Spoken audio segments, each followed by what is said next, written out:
হিমাচল প্রদেশের কুল্লু উপত্যকার পাহাড় চূড়ায় প্রায় ২৪৬০ মিটার উচ্চতায় দাঁড়িয়ে আছে এক অলৌকিক তীর্থ বিজলি মহাদেব মন্দির, যেখানে বিশ্বাস করা হয় প্রতি ১২ বছরে স্বয়ং মহাদেব আকাশের বজ্র নিজের মস্তকে ধারণ করেন।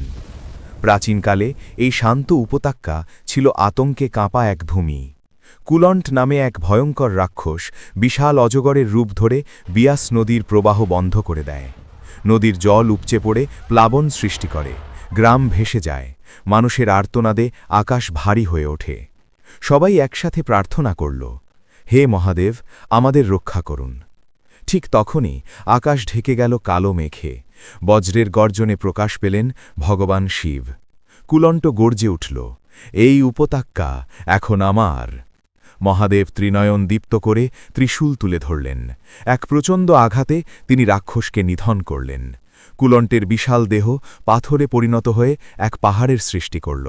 উপত্যকা রক্ষা পেল ধ্বংসের হাত থেকে। কিন্তু রাক্ষসের অশুভ শক্তি সম্পূর্ণ বিলীন হয়নি। তখন মহাদেব দেবরাজ ইন্দ্রকে আদেশ দিলেন, যখনই অশুভ শক্তি জাগবে, আকাশ থেকে বজ্রপাত করো। সেই বজ্র আমি নিজেই ধারণ করব, ভক্তদের সুরক্ষা দেব। তাই বিশ্বাস করা হয় প্রতি ১২ বছরে একবার প্রবল বজ্রপাত সরাসরি শিবলিঙ্গে আঘাত করে।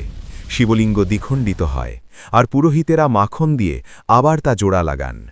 ধ্বংস আসে, কিন্তু মহাদেব নিজেই তা গ্রহণ করেন। এই কারণেই এখানে বজ্রপাত ভয়ের নয়, এ বিশ্বাসের প্রতীক।